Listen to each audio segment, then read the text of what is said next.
What's up, you guys? This is Django2 back with another video, and in this video today I want to discuss the Detroit Pistons because I feel like the Pistons last year was definitely a surprising year for the Detroit Pistons.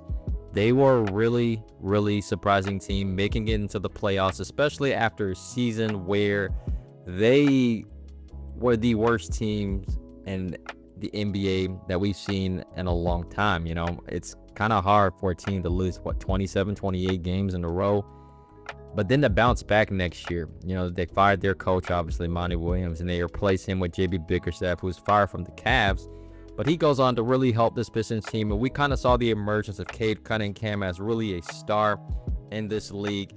We saw some guys just really come in and just have a bigger role for this Pistons team. And really looking at it, I feel like that year was a really great year for the Pistons. But coming into this season, man, there's definitely going to be bigger expectations. But the reality is, are they still going to be good enough to really make a big playoff run, or, you know, possibly have a second round potential match? I'm going to keep it real said. The Pistons definitely have a great young core and players. They have Cade, who's obviously their star player. Jaden Ivey is going to be coming back, who was hurt last year. Asher Thompson is also going to be expected to have a bigger role next year. You still have, you know, those key role players like Isaiah Stewart, Jalen Darren. You still have that core of young players on this team. And you have veterans like Tobias Harris, who was definitely a big part in their playoff push last season. But my concerns really for the Pistons is that they lost key guys like Malik Beasley. You know, despite all the drama and everything going on with him, he's low-key wilding. But they did lose him. But he was still a very valuable shooter, and he had really a great kind of career season with the Pistons last year. And you also lose Tim Hardaway Jr., who was another very productive role player shooter on this team. And then you replace those guys with Caris LeVert and Duncan Robinson. Now, granted, Duncan Robinson is a great shooter. I don't know if he's necessarily going to have the season that Malik Beasley just recently had, making over 300 threes. You know, but he still can be a really solid player. We've seen some of the seasons that Duncan Robinson had on the Miami Heat team when he had a bigger role during those times. You know, as a shooter, he was definitely a key contributor on those teams. He can still really help out the Detroit Pistons team. And, you know, replacing Tim Hardaway Jr. as Caris LeVert. Caris LeVert is still, at this point of his career, a really solid role player, great player. He's may not be as good as the catch and shoot as a guy like Tim Hardaway Jr., but he's still a very productive player.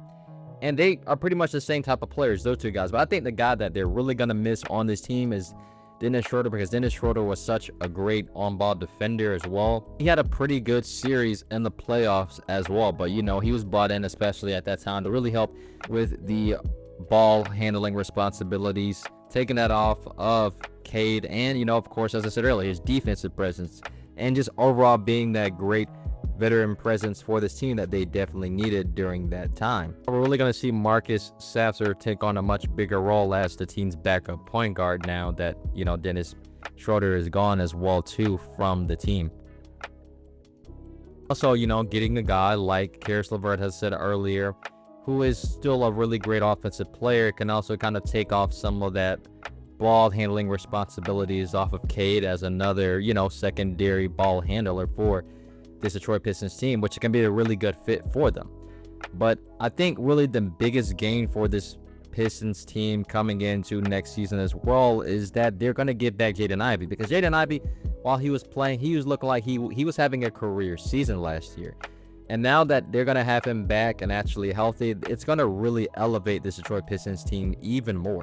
In the 30 games he played last year, he averaged 17.6 points, 4.1 rebounds, 4 assists. He shot 46% from the field, which is actually really good, and 40% from three.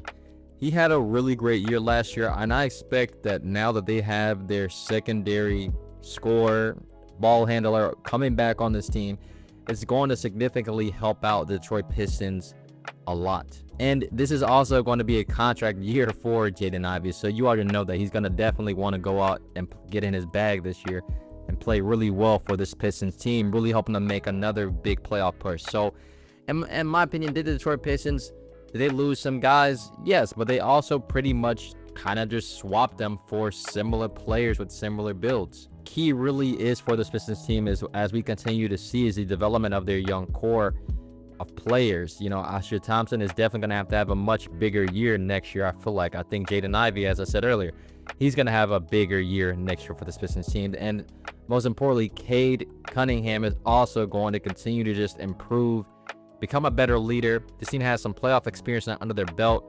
They went from a team 2 years ago that was the bottom of the league. Nobody really was thinking about the Pistons, and they come back and they have an amazing year under a new coach, a new system, and now they're getting an opportunity again to really make a bigger push, especially in this more weaker Eastern Conference now. I can't say that they're better than teams like the Hawks, the Magic, the Cavs, or even, of course, the Knicks, who I feel like is the best team in the East.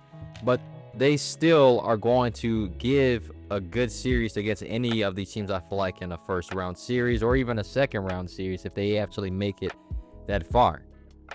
A good thing too for this Pistons team right now is that they're still a relatively cheaper team. They're not even paying a luxury tax or anything. They're not even above the first or second apron, so they still have a lot of flexibility in what they can do as well as far as moves and acquisitions with this team. So we shall definitely see what happens, with this Pistons team. But hope you guys enjoyed this brief video today. I feel like the Pistons are definitely going to be a team that's going to come in next season, and they may win a few more games, but I feel like last year was just a good season to get experience and improvement under their belt. And now this year, there's definitely going to be a little bit more expectations for them to win more games and to possibly make a deeper playoff push. But still, I still have the expectations relatively lower for them.